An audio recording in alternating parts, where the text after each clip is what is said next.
Hello and a very warm welcome.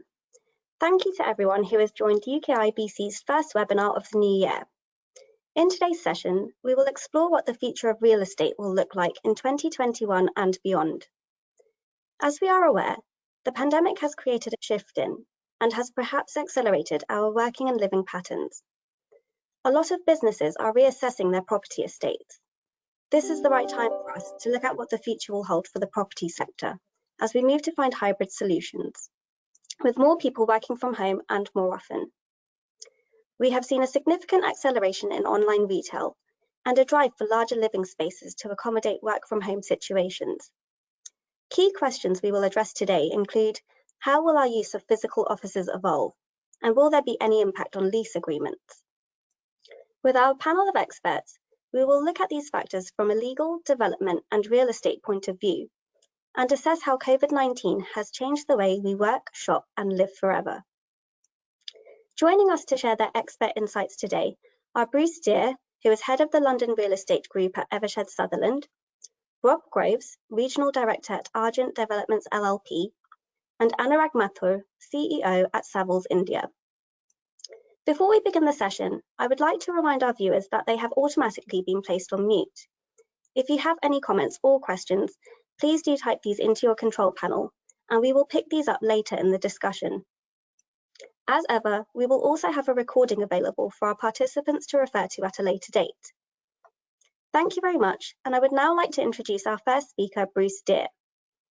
Bruce is head of the London Real Estate Group at Eversheds Sutherland.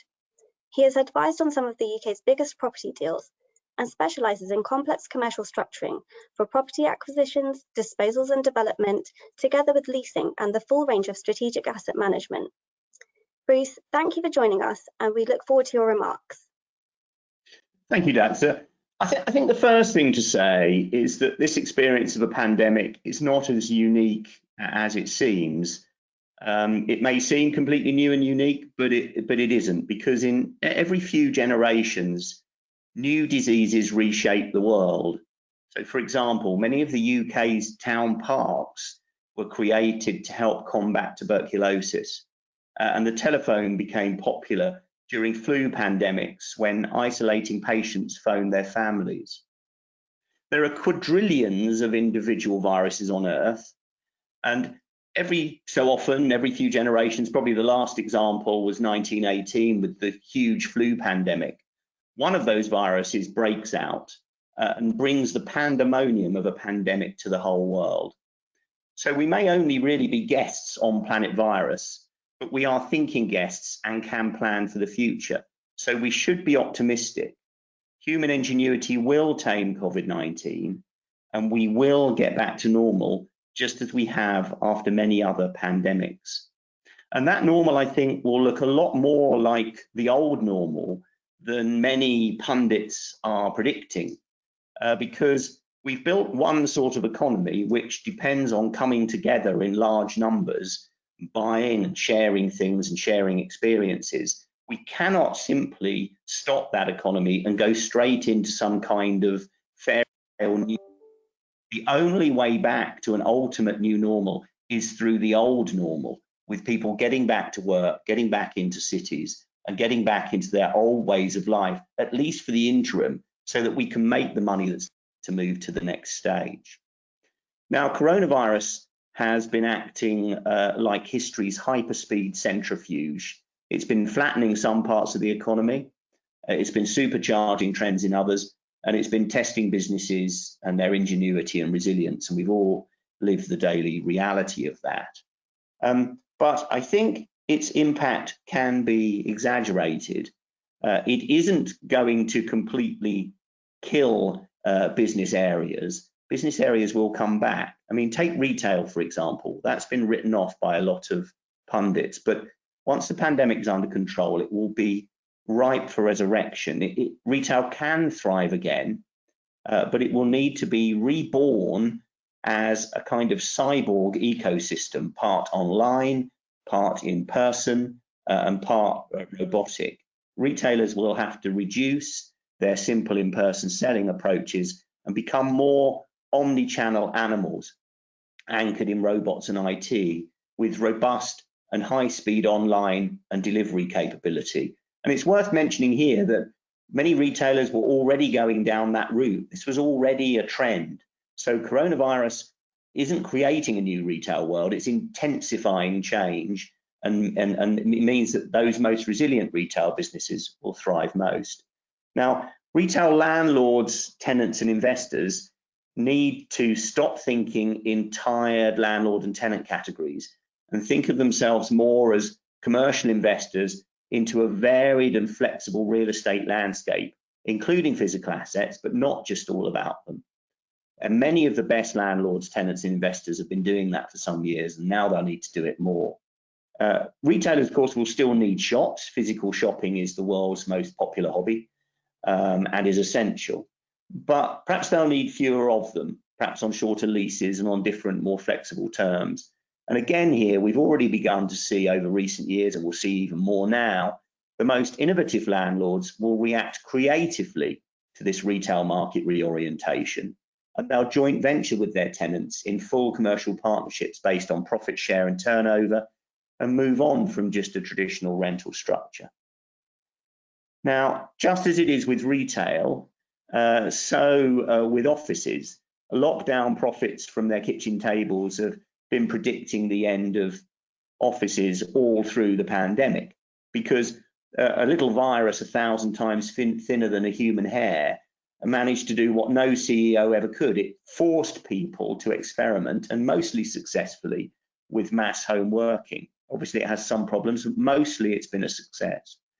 And as long predicted now, connectivity has begun to trump geography. And in the long run, that will allow occupiers to make large cost savings on office space. But even so, offices remain very attractive and efficient places to work, perhaps the best machine for getting things done ever invented by human beings.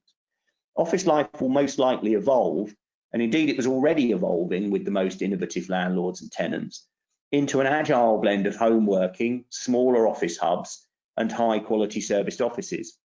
Again, investors and landlords should seize the opportunity and work with their tenants to create desirable offices, choice-led, well-serviced, and balancing sociability and social distancing.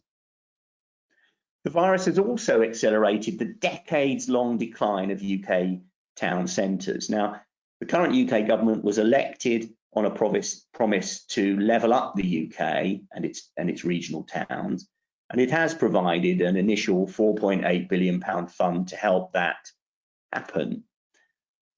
In the post-pandemic world, local authorities are likely, combined with the government money they've got, to be really open to the redevelopment of their town centres and to be prepared to take long investment leases to underwrite the regeneration of those town centres as residential-led mixed-use communities. In a recessionary world, the only thing better than ready cash is long-term cash backed by a public body, and investors, I think, will be very interested in that. And those investors that do have a will to invest in regeneration and are looking for those annuity opportunities will find UK councils, governments and regeneration bodies very willing partners and ready to help. Now, as part of reinventing the high street, people will need to return to live there, and innovative developers will need to create vibrant mixed-use communities to cater for them. Build to rent and affordable housing will become sectors of real interest, and there's a really strong long-term fundamental trend that will drive that, as well as the impact of the pandemic, and that is this: that every year the UK builds about 150,000 too few houses for its needs. Long-term low interest rates, ingrained inequality and constrained supply will keep build-to-sell housing unaffordable for many people, and build-to-rent and privately developed affordable housing is likely to thrive in the gap that creates, and it's attracting even stronger investor interest than it was before the pandemic. And cities will also be reshaped by the pandemic, not immediately, but in the long run. So if you look at Paris, Anne Hidalgo, the mayor there, wants Paris to become a 15-minute city, and Sadiq Khan wants the same for London. Now, the guiding concept of the 15-minute city is that you cluster shops, restaurants and services into the suburbs so that no one is more than 15 minutes from the necessities and pleasures of everyday life. In the long run, perhaps the day of the purely donut city is done. Perhaps no more living on the ring and endlessly commuting to the centre for work and entertainment, although I suspect the centres won't lose their role very quickly. It will be a process of years. The dream, though, is a city of close connections, not straight lines, and long-haul commutes of the type we've all experienced over the years. So I would say that although these are very dark days, investors now have a unique chance to back all of these grand strategic changes. And investors all need to keep a dual mindset in this COVID-created recession. They need to be ready to grasp the usual recessionary opportunities, including mispricing, distressed assets and companies. But we also need to be ready to follow the investment flows dictated by the long-term trends of the real estate market, many of which COVID has intensified. Because if you swim with history's deep tides, they'll carry you further and make more money than simple opportunistic asset deals alone. And with that, I'd like to hand back to Daxa. Bruce, thank you so much. Those were really interesting comments there. Thank you. Before I move on to our next panelist, just a reminder to our audience to share their questions and comments with us, and we'll pick these up later. And I would now like to invite Rob Groves to share his insights. As a brief introduction, Rob is the Regional Director of Argent and has over 30 years of planning, design, construction and commercial experience. His development experience includes mixed use, residential, commercial and industrial schemes, as well as major public sector infrastructure. He is the head of Argent's Birmingham office and is currently leading the Paradise project in Birmingham, which is a joint venture with Birmingham City Council for a new commercial-led mixed-use development of 2 million square feet in the city centre. So Rob, over to you. Thank you, Daxa. I'll just wait to show my screen. I mean, I'm really following on. Hopefully that's come up. Yes, that has. Good, good. So actually I can't, the one thing I can't do is actually see what others are saying at the moment, but that's my technology limited abilities. What really following on from Bruce's theme really, and let me just do how I see. Can you see the screen, can you, Daxa, the PowerPoint? Yes, I can. Right, okay, well, you've got something over me because my screen's gone. So I'm going to run through where we were in following up with Bruce. I mean, we've seen some strange headlines at the beginning, death of the office. And some, the press really like to make a big song and dance about grabbing headlines. And really, I just think it isn't the death of the office at all. And the reasons why, I mean, today I'm actually sat at my kitchen table because my son is actually occupied the office space. And I think it picks up on what Bruce was saying earlier on, that not everybody's really accommodated to actually work from home in an efficient and effective way, particularly when you're in a household like we are, where we've got a son and my wife working, I'm working. How do you actually find that space to work productively? So I think the panacea of everyone's going to be working from home is very challenging. How many calls have we been on where you've seen people working from their kitchen tables or from their kids' bedrooms? It's not an effective way. Now, when I have worked in the office in the early days of the pandemic, the other challenge you have is, you disappear into this space, and it'd be hours before you actually have any real human interaction. You'd be sat there looking at the screen all day, and is that good? Is that a good way to work? Is that productive? I certainly know by the time I got to Friday night, I was absolutely shattered looking at a screen all day without the ability to speak to people in that environment. I think the other thing which the workplace, and I'm using the term workplace because more and more tenants are seeing, almost taking the word out office, because the workplace is about getting the best out of people. Increasingly, you're going to see technology that is going to take some of the more sort of systematic type processes out from people.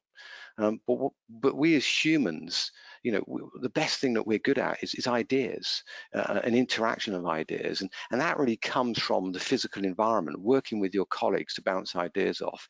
You can't do that in a virtual world.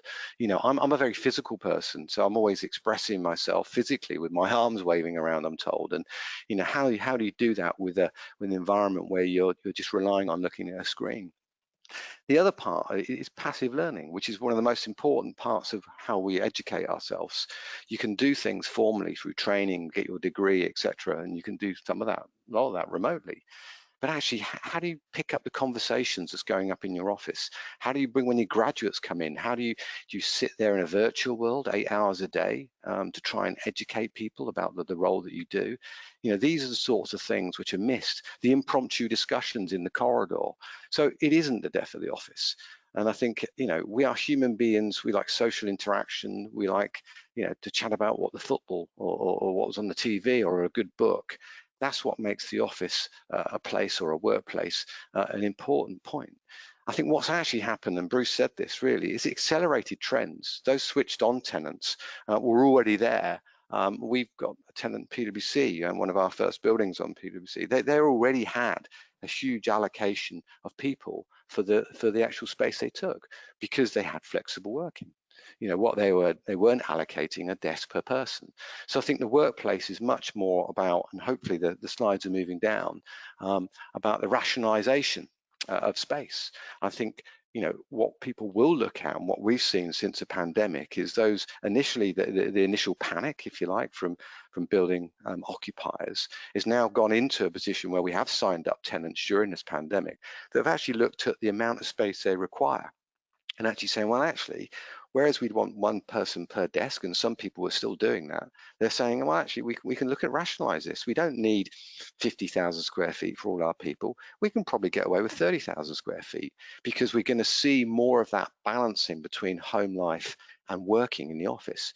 But we still need that office environment to get the best out of us as humans.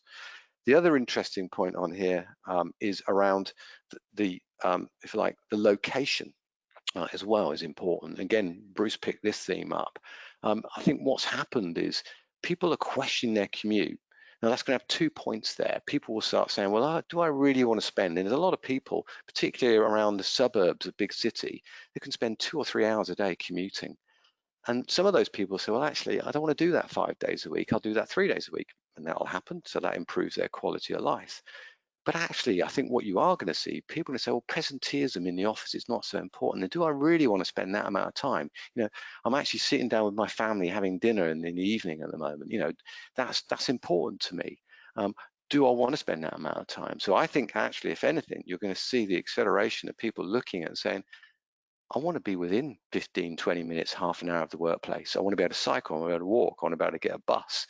I don't want and don't see the need to spend that amount of my working day commuting. Even if I am only commuting for 3 days a week, I still want to get that balance right. So I think the location of office places is really important. And I think those cities and towns that can actually create the right living environments and all those things on the doorstep are really important. There is a little bit about hub and spoke. It's a terminology some of you may have heard about, well, actually, all those people that have big offices in cities will actually start to say, well, rather than getting everybody commuting in, should we have something in a local hub? And that's an interesting argument. And that may be where the generation of the smaller town centres may benefit. I think that's not going to be massive though, because you look at that and you say, well, there's all the additional running costs of all these smaller offices. Is that where flexible workspace could come in and people could utilize that spaces? So at least people are moving and within a local environment working with other people. The other bit then around this is around the whole sort of sustainability and smart enablement, because the one big drive even before the pandemic was about smart enabled buildings and the use of spaces. And I think also around the sustainability parts as well, because we're seeing a massive drive and we're committing to zero carbon now. And I think what you're also seeing, if anything, I think the pandemic's accelerated because it also brings into the whole well-being. And people see well-being not just about the quality of the life that they lead, but also the long-term sustainability. Who are the occupiers that they're working for? Are they driven around sustainable needs? also when they move into their workplace, how much control do they have over the environment that they have? How easy is it for them to change locally the heating or the cooling in their areas? So that's another big driver. I think all this means from us perspective, and really following what Bruce has said, is that this is going to be about a flight to quality. I think people are going to look at their space that they have. They're going to rationalize their space, the ones that are already not there, and actually say the workplace needs to be somewhere which is a destination in the right location. It needs to attract people in, but it also needs to be an environment which actually creates the best social engagement. And actually gets the best out of people. So, and it's not just about the workplace itself, it's about the cafe bars, the restaurants, the fact that as much as you can create a great environment within your workplace through the way that you fit out those spaces with sofas and breakout areas and none of the clinical white desks everywhere, but actually the fact that people still like to step outside the office and have a breakfast outside somewhere in a great cafe or restaurant. So all those sorts of things, and that's what's going to bring the life back into city centres, because that's what people want. As human beings, we're best when we work with other humans. So I think that's it, Daxi. My apologies, I couldn't actually see my PowerPoint. It's probably my limited IT skills, and I thought I'd know after all this time. So I'm going to hand back now to Daxi. If I do that now. Thank you. So much, Rob, and that's no problem at all. But yeah, really great to see how the workplace will evolve moving forward. And then without further ado, I would now like to pass over to Anurag Mathur. So as an introduction for our audience, Anurag is the Chief Executive Officer of Savills India business and is responsible for the establishment, expansion and operations of the Savills business in India. He is also a member of the Savills Asia Executive Board and RICS Global Management Board. Prior to joining Savills, Anurag served as an international director at Jones Lang LaSalle in India for 6 years, holding several key positions, including the CEO of Project and Development Services, Chairman of India Corporate Solutions, and the head of Jones Lang LaSalle Private Equity Fund. Anurag, over to you. Thank you, Daxa. Appreciate that. All right. Can you see the PowerPoint screen that I've got up there? Yes, we can, Anurag. Okay, thanks. I'm trying to see if I can see that as well myself. It may be that you have to close the webcams, just that window.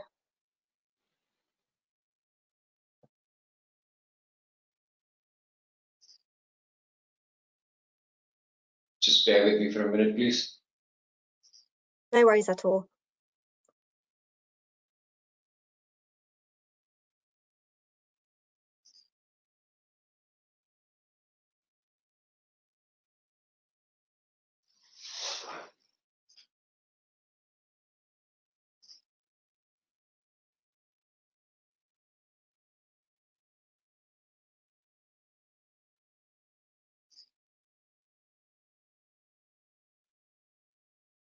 Sorry, I'm just trying to get through this.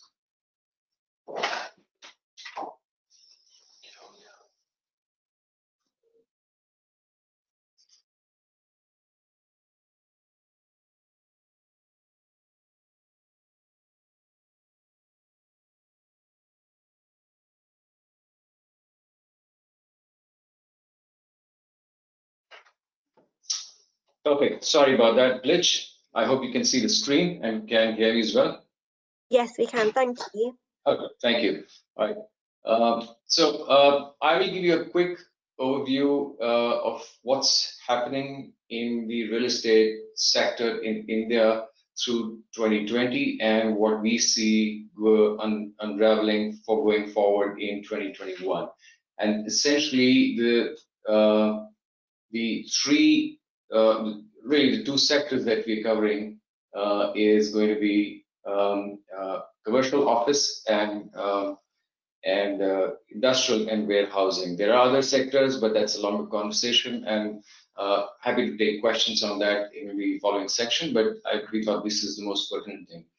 Now, just quickly, I thought this will be an important slide to talk to what happened in 2020. Now, these are the major economies and the world economy as such, in a matter of speaking. And as you can see, they all dipped in 2020. With the exception of China, all of them went into negative territory. India, as you would see, is the light blue line, dropped the most. So we had the sharpest fall in terms of GDP annual change in 2020. However, as per the forecast by many intellectuals as well as groups, professional groups, India is set to have the sharpest rise in 2021 in terms of GDP growth rate. So 21 is projected to be a banner year for India, and for various reasons, but I will talk about some of those in following slides.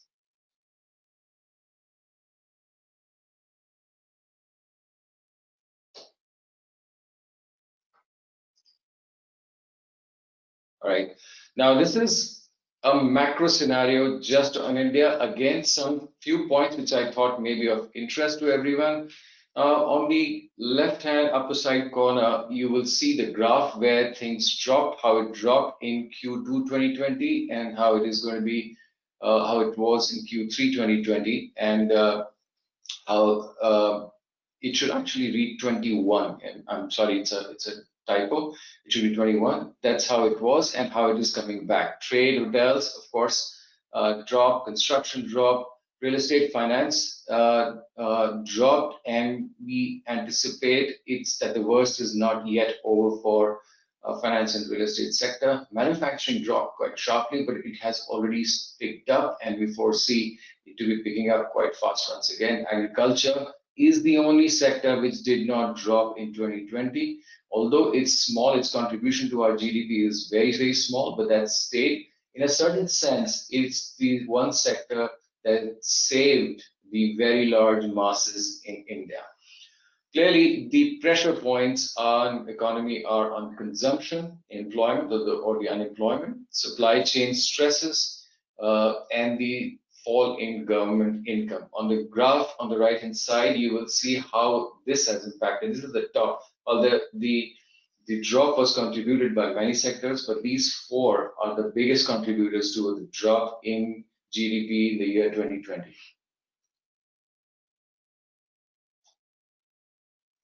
Now, commercial office. Now, in terms of real estate, the commercial office sector is the most evolved sector in India. Housing is still a fledgling, immature sector.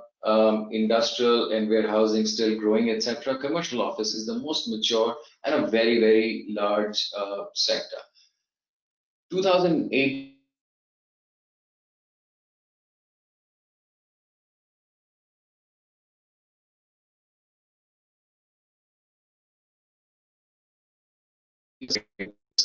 Uh, 2019 was the best year ever. In fact, 2018 was the best year ever till that time, and 2019 became the best ever, with about 55 million square feet of absorption across the country. That in 2020 has dropped to about 13 million square feet. So that's a significant drop. As you can see, it's a 45% drop. Supply has dropped in conjunction, in proportion to that, and as you see, it's 30 million square feet of new supply. Vacancy levels, however, increased only marginally from 11% to 11.7%. Now, the maths behind that is it's a growth market. We've been growing on year, and the absorption or the take-up tends to happen on forward leasing basis. The supply that comes in gets absorbed, and hence we've had several years of very low vacancy in the market. So at this point, when COVID struck, we were anyway enjoying low vacancy in the commercial real estate sector, and when the absorption dropped, the vacancy was hit marginally only, and that has also resulted naturally in the fact that our rents haven't dropped that much. On the graph on the right hand,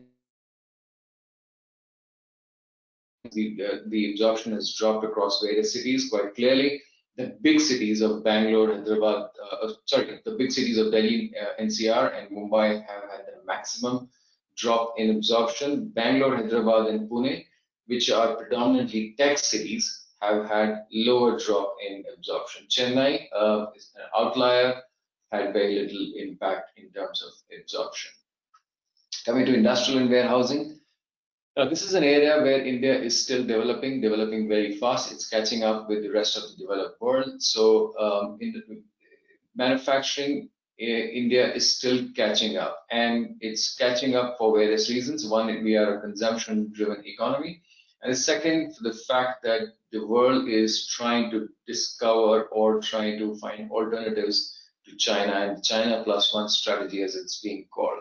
So those are a couple of things at play. We've had change in legislation in terms of the GST that came out a couple of years ago, and that's driven formal and high quality logistics in the country. The government also reduced the corporate tax rate in India, trying to promote manufacturing in India. And as a result, this sector has been on an upswing. However, 2020 was not as good. We saw a drop in absorption, demand, as well as in new supply in the warehousing sector. The vacancy, however, declined marginally in this sector. The big growth sectors which the government is trying to promote are the ones on the right hand side, which is automotive, electronic system design and manufacturing, renewable energy, roads and highways, pharma, food processing. So that's where the focus is. The pie charts that you see gives you the distribution of how the absorption happened across various cities, as well as how the absorption breaks up. So 3PL, which is the third-party logistics, they are the ones who've taken up the maximum amount of space. E-commerce, predictably, which has done exceptionally well in 2020 in the COVID lockdown period. They are the second largest, and then the manufacturing and others have taken up the space. In terms of investments, once again, 2020 was not a great year. Our private equity investments into real estate dropped quite significantly from a big year in 2019 in terms of $6.7 billion. It dropped to about $4.5 billion, pardon. But 21, we expect it to climb back quite sharply. The interest of private equity investors in Indian real estate remains strong. Just over a month ago, we had a survey amongst major investors who are clients or otherwise, and that's the feedback that we got. They all remain very committed to India, investing into India, but their preference to invest is towards warehousing sector as well as data centers. Residential is coming back in a certain sense, and it's now attracting private equity investments. Office developments remain robust. The way the likely investment trends, the vehicles for these investors remain as residential, like I said, structured credit, opportunistic deals, which is becoming a big play in India, which hasn't been so far, distressed assets, and loan book purchase. This is quickly on overall in the four sectors, where do we see how COVID has impacted, 2020 has been impacted, and a quick outlook. And those meters that you see that gives you a quick and rough estimate of how bad it has been for those sectors. Office leasing has been hit, 45% drop, but we believe because the rents have been protected, vacancy has been low, it hasn't been a devastating effect on that sector. But 21, we expect it to climb back 20 to 30% over the previous year. And I think going forward, it will go back, despite the very intense conversation about working from home and working from anywhere kind of a conversation. We believe it will come back. Private equity investments we believe had been hit the hardest, and that's because, and in the previous slide I talked about how it has dropped, but the quality of investment is also a matter of concern. Although the number was significant, however, it was fairly lumpy, and therefore we believe that it was hit hard. But once again, the sentiment remains very, very strong, and we believe it will come back very sharply. Residential has been in trouble for many years in India because of various reasons, mostly internal, but it's now picking up. If at all, COVID has helped the residential sector. The local provincial governments have stepped in and promoted the residential sector. At the back of that, it's coming back. Industrial warehousing, the least affected sector in 2020, as we're saying almost neutral, again, is on a growth trajectory and should come back very, very strong going forward. All in all, we believe Q3 of 21 to be the turning point, and from there on, I think the recovery on a broad-based recovery will play out. So yes, that's it for me. So back to you, Daxa. Anurag, thank you. Thank you so much for sharing that data with us. And thank you to all of our speakers for their presentations today. I'm now going to hand over to UKIBC Director Chris Hayes, who will be moderating our Q&A session. And again, just a reminder to our viewers, if they have any questions or comments, drop them into your control panel and we'll pick these up. So thank you very much. Chris, over to you. Thank you, Daxa, and good morning, good afternoon to everybody. Hope you're all safe and well. I'm coming to you from my virtual office in Colombia, some 5,500 miles away, but I won't get into the reasons why I'm here. It's a long story. Huge thanks to Rob, Bruce and Anurag for the conversation that we've had so far. I think this whole topic is extremely interesting and it probably affects every single person who has the work environment. Just to remind everybody, please keep your questions coming through. They're starting to come through and I'll be able to put them to the panel. Before I get into the questions from the audience, just a couple of questions from me, really. I think one of the areas that I'm really interested in is the acceleration of the online sort of shopping experience. And I think, Bruce, you touched on this, the fact that, you know, what's happened over the last year has probably accelerated 5 years worth of normal growth into a very short period. So I guess given that, what's the sort of panel's feeling about sort of future bricks and mortar residential? Bruce, you touched on this a little bit in your talk. So how do you think sort of city centres will look moving forward? Maybe start with you, Bruce, and then go to Rob and then Anurag. Yeah, sure. I think over the next 5 to 10 years, city centres will become even more mixed use than they are now, with people living close to their offices. As I said, I don't think the office is dead. I don't think it's even ill. I think it is just sleeping. I think we'll get a mixture of retail, office, much more residential in our town centres. And I think those councils and bodies that respond innovatively to this can look forward to town centres and city centres flourishing over the next 10 years. After all, the flu pandemic of 1918-1920 was much, much bigger and more damaging than this one. Between 50 and 100 million people died in that worldwide. But in large part, major cities sprang back in the 1920s in a very, very powerful way. And people put that pandemic behind them and forgot about it and got on with the rest of their lives. Yeah, very, very, very true indeed. Rob, your thoughts? Yeah, much the same, really. I mean, I think, funny enough, I'm actually on a town centre task force for the West Midlands with the mayor on that, and this kicked off a couple of years back. And actually, if anything, the pandemic, in a very strange way, is probably going to accelerate that, because, and this was about localization. I think what you've seen during the pandemic, people are much more been forced in some ways to use their local centres. And then obviously that becomes very convenient. You know, the whole out of town shopping experience in the central hubs, and obviously you are going to see less retail. And I think, dare I say, a lot of those that have been unfortunately have disappeared over the last 12 months potentially would have gone anyway. Not all of them, to be fair. So I think you're going to see a lot more residential elements within town centres. I think people will want the leisure element in the town centres, the cafe cultures, the restaurants. I think you're going to see a lot more local groceries types set up, and I think it's going to be convenience.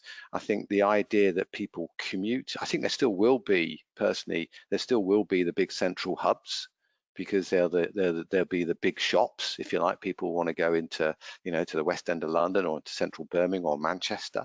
But that's not going to be the local servicing. I think if anything, this is going to regenerate that local servicing need, because a lot of the day-to-day stuff will be serviced by online shopping. So the local centres are going to become, if anything, are going to be more of a benefit. So I think there's going to be more investment coming into those town centres. Yeah, and I think we had already seen quite a lot of that happening pre-COVID, obviously, with the introduction of the smaller supermarkets and the change of behaviours in the UK from people actually going and doing that large, big shop to doing those smaller shops. And as you mentioned, the convenience. Interestingly now, you can't seem to get a delivery slot for any supermarket unless you're looking a month out in the UK. Anurag, over in India, obviously, it's a very different story. We're seeing huge shopping malls being generated. In lots of places in India, it's now almost back to normal in terms of that. So, what are you guys sort of seeing or forecasting in terms of the retail sector, especially given that some of the parts of India are quite difficult to service through online, and obviously logistics are very expensive over there? Yeah, no, Chris, interesting questions. Look, I mean, very clearly, retail sector has been hit very, very hard in India. But then you have to remember that our retail is at a very different place than the developed world or the Western world as such. So we were still migrating from unorganized retail to modern organized retail. That process is still not complete. It's actually far from complete in India. We still have mom and pop shops, family-owned businesses, etc. And that has been migrating towards the modern retail. That process was ongoing, and this happened in the middle. If at all, I think that this interruption will hasten that process of migration towards modern retail. And as a matter of fact, I think the onwards progression towards e-commerce, I think that is happening much faster in India than anywhere else. And to the point that you make, actually, it's quite interesting you make that point. It's there is a very large amount of population in India, which, as you know, lives in the hinterland, and there are no shopping malls over there. Modern retail has not reached over there. Ironically, internet has. The mobile phone penetration in India is the highest in the world, and therefore people have access to internet, and they have the ability to see what's available. They have the ability to shop online now. Increasingly, smartphones are everywhere, etc., and all of that. And that is accelerating the e-commerce business. So coming back to the point, we will have, as I see it, in the next few years. And look, the COVID thing is a transitional thing. I don't think it's going to stay forever, and it's going to make a major, profound impact on this. But as I see it, we will have large shopping centers in city centers or shopping malls, etc., where you would have experiential showrooms or stores where people could go and try out sizes and get a touch and feel of what they want to buy, whether it's an electronic gadget or it's a white goods or it's apparel or whatever it is. But more and more people will be buying online, and that's already happening. But that's the way we see this unraveling going forward. Yeah, thanks very much for that. I think it's interesting that the difference between the two countries, always really interesting to look at both those aspects. Just a reminder, keep your questions in. Don't be that person that sends the question at 58 minutes past, because it won't get answered. Just sort of moving slightly over to sort of urbanisation. As I mentioned, I'm currently coming to you from Colombia. You know, people can now realize they can work from anywhere in the world. Obviously, time difference, we're saying it's 5 o'clock in the morning here, so you have to get up a little bit earlier, but it's a good job they've got very, very good coffee here, which does help. So given those technological advancements and the ability to work from anywhere, what does the panel see in the shift? Do you see a shift or at least a slowing down in that trend of urbanization where sort of Rob and Bruce, you picked up on this, the sort of the donut effect where everybody was sucked in to a city centre. We saw, you know, extremely high levels in the UK of residential developments in city centres, but obviously the pandemic has caused everybody to rethink that. And the same sorts of question to you, Anurag, in terms of in India as well. Do you still see that pull factor of cities? So Rob, should we start with you? Obviously, you're doing a lot of work with Birmingham that's going through a huge retail development at the moment. I still do see city centres and town centres, to be honest. And I think it's a whole cross-section of generational desire. It comes back to the commute element. You know, I think, you know, transport inevitably in city centres is far superior. You know, you pick up on Birmingham, for example, you know, massive investment in trams over the last 10 years and a huge amount coming forward. So the convenience of trams. The generational difference is that the younger generation, this is pre-pandemic, to be honest, don't, you know, I'm of that age where years ago it was the norm to drive to the office and, you know, didn't have phones to play around with and technology. That's an inconvenience now for that generations below. They want to jump on either want to cycle or if they want to use public transport, they want to be on their phones. They want to be using their phones. A car is not a driver. I was desperate to drive. So I think there's that younger generation. There's a more mature generation. I'm probably in that area now where, funny enough, we've just moved. We don't live in Birmingham. We live Stratford-on-Avon. But where we were before, we had to drive into Stratford-on-Avon. I got fed up with it. We're now walking distance to the town centre. It's convenient. Obviously, lockdown makes it a bit more challenging, but we can walk in, grab a coffee, go to a restaurant, go to the cinema. So I think city centres, town centres, no, I think there's going to be a bigger draw. I think people like convenience and, you know, the whole challenge around getting into a car, and as much as cars are becoming cleaner, I still think there's going to be a massive drive towards, you know, much more easier ways and shorter distances to get in. I think you're going to see less retail in those town and city centres, and it, you know, that was already going to happen, but it's been accelerated. But I think it's going to be much more about people's leisure time. You know, that cafe culture is just, I think, is not going to go away. That's what people enjoy. Yeah, exactly. People like to mix, don't they? And I think you hit the nail on the head when you were talking about, you know, people want to have those impromptu conversations. But interesting. Bruce, what's your thoughts about sort of the drive towards urbanisation and whether that's been stalled or at least slowed down?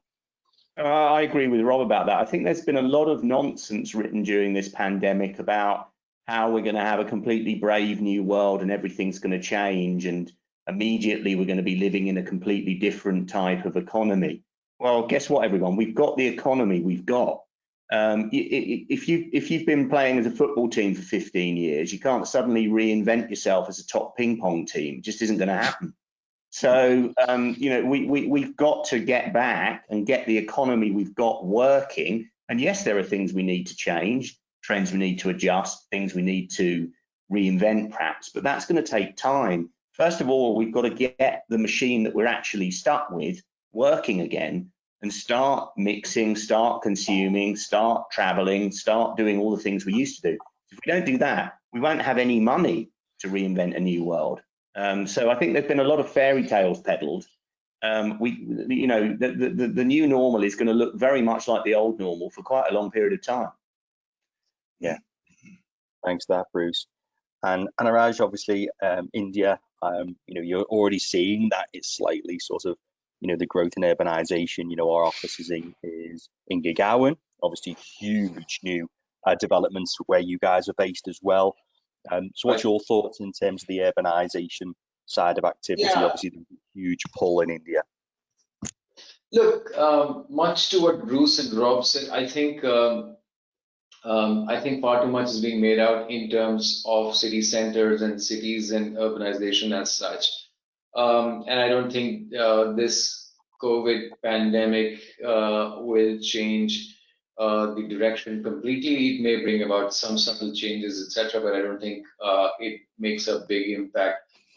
Not to the Western world, but in India, there is a change that we, and again, I believe it will happen, and I hope it happens, which is emergence of newer cities. And you know that, Chris. I mean, in India, the entire economic development is limited to 6 cities, and these 6 cities are becoming mega cities, and they're bursting at their seams. And infrastructure is struggling to catch up because there is no alternate city that is catching up. There isn't a 7th, 8th, 9th, 10th city that's coming up as a counter magnet. Now with this whole remote working technology coming in and a lot of people working from these really small tier 2 locations and cities and all that, which you don't even know where they are on the map, and they're doing productive work. There is a realization saying not everyone needs to come to this city to work. We can spread out. We can create hub and spoke models and so on and so forth. So that I hope and I believe that that's going to play out, which is going to be very healthy and very good. So essentially, it's a technology-driven change that will come about. But the relevance of the city still remains. The urban center, city center will still remain very, very important. Much to, I think, what Rob said, the whole, the propensity of this young millennials to not own a car and use public transport or cycle, etc. That's leading them to live closer to their workplace. And I think that's a cultural shift that will happen. They don't want to own houses and homes and get stuck in that place. They want to be, they will change jobs and they'll change houses and they'll cycle to work. Yeah, I think that's really interesting. That brings me on to another question then, sort of about the residential side of things. I think we mentioned before that obviously demand for resi in the UK is huge. Bruce, you touched on that, 150,000 houses that we're not building per year to keep up with demand. Obviously in India, you're seeing huge new tower blocks arising everywhere. So I guess my question is, given this new trend where people will be working from home more, and Rob, you've said your son's got your office, you've got 3 people in your house with demand for that office. Do you guys see that future sort of residential developments, particularly in city centres, could perhaps start to accommodate some sort of communal working area, a bit like you see sometimes, you see communal gyms in these new residential developments? Perhaps something like that might overcome that. I mean, I remember working on a project in Liverpool 10 years ago where the guys were building a communal workspace, and I thought they were crazy, but now it just seems they were well ahead of the time. So Anuj, maybe start with you in terms of any trends that you're seeing in India where the residential developers, perhaps DLF, are starting to sort of think about that. Look, I don't have any insights at this point as to what developers are thinking and what they're doing. Clearly, there's nothing has been done, but what you're saying makes huge sense. And I have said it earlier on one of my in one of the forums as well. I think it's not far-fetched now to see. And look, if you have problems in your homes, Indians, you can multiply it by 2 and see what happens. Yeah, people live in smaller houses, larger families. In developing countries, etc., it's even more cramped. Children are going to school, college, parents are working, so it's cramped. Of course, that's not forever. It's going to change, and people will get back to school, colleges, offices, etc. But that said, there will be an increasing contribution of working from home. Now, working from home cannot and should not always mean working from your kitchen table. There should be a formal environment to where you could work from, away from home, away from ringing telephones and doorbells and so on and so forth. And that's where the communal workplace, or what we call as flex offices, start to play a role. Now, the flex office or the co-working centers, whatever you may call it, it's a 8 to 10-year-old phenomena, and they're everywhere now. They're omnipresent. They're at every building. Every commercial building has it. They're in strange places, etc. They're in shopping malls and all that. And I can't imagine that they will not move into residential locations. So if there is a condominium, it's a residential scheme and development. If they have a common gym and a club and a swimming pool, why would they not have one co-working operator over there who will have a couple of meeting rooms and some workstations where residents could book for half a day or a couple of hours or full day and go and work from there. So it's coming, I think. Fantastic. Bruce, your thoughts? Yes, I mean, I go even further. I think you're right about the communal work areas, but I think if I were developing private flats now, I'd think about including some kind of workspace with a decent view and some privacy, even in the smaller flats, because it is very difficult to juggle all the different pressures people are under, as Anurag said. So I would be looking to incorporate workspaces into flats and developments. I think working from home will increase. I just seen a Morgan Stanley survey said that perhaps as many as 30% of people will work from home by the early 2030s. But I also think we shouldn't focus too much on that, because as someone said recently, that the new definition of the working classes is people who actually have to go out to work rather than being able to work at home. So I think we've got to be careful to make sure that we're looking after all of our citizens and not just concentrating on what is basically a sort of upper middle class phenomenon of being able to work on a laptop in a large room with a garden. So I think we need to think about that as we develop spaces as well. Fantastic. Rob? Yeah, I mean, we are actually delivering some apartments up in Birmingham, obviously my colleagues down in London, and we are actually providing communal spaces within them. So, and to be honest, that was pre-pandemic. And I think that's, you know, so that is already there. I think, as Ahmed said, I think flexible working in local areas, because I think the one thing we haven't picked up today is then I personally think at times there needs to be a separation between home and work. Yeah. You know, and I think that is important, because I remember a colleague of mine a long time setting up his own little consultancy practice and found that actually, even though he rented a room that was literally 10 minutes away from where he lived, he found that was better because he switched off. And I think that's, you know, with technology being 24/7, it makes it even more challenging if your workplace is also the place where you eat or dine or sleep. So I think, you know, there is that balance as well about making sure you've got that separation. But yeah, I mean, flats, definitely communal areas, sharing areas, and I think certainly from serviced hubs, if you like, as well as another way. And I think that then does create that separation. There's a lot of distractions at people's homes. I was on call yesterday morning, and I'm sure you'll see it, kids screaming in the background with a couple of my colleagues, you know, them pulling their hair out. But what can they do? You know, kids are at home at the moment, which is obviously obviously due to the pandemic. But of course, kids' school days are a lot shorter than a working day. So you're always going to have that distraction at times during the day. Yeah, home working isn't the panacea.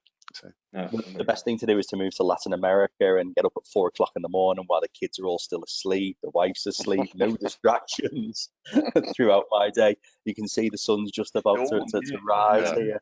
Yeah, exactly. Listen, that's all we've got time for today. So it's just for me to say huge thanks to Bruce from Eversheds, Rob from Argent, and Anurag from Savills. You can see on the screen all of the Twitter handles. Please follow UKIBC. It's at UKIBC. You can get all the information about all of our webinars. As the fantastic Daxa mentioned before, this is being recorded. So please feel free to share this with your colleagues in terms of the insights. You will receive an email with the link to this. Our next webinar is looking at the transition of energy, particularly interesting this year given COP26 and India and the UK's commitment to net zero. So that will be taking place towards the end of January. You'll receive more information about that. And to keep up with all the developments, go on to ukibc.com and register for our newsletter. Completely free. You'll receive all the information about all the exciting activities that we're doing and all these fantastic webinars that we've had in the past are also on there for you to look at. So a huge thanks to everybody. I'm off to get another very, very strong cup of coffee, and I wish you all to stay safe and stay local as in a line with the event. Thanks very much, everybody. Cheers. Thanks very much, everyone. Take care now, guys. Thank you. Bye-bye now. Thank you. Bye. Bye-bye.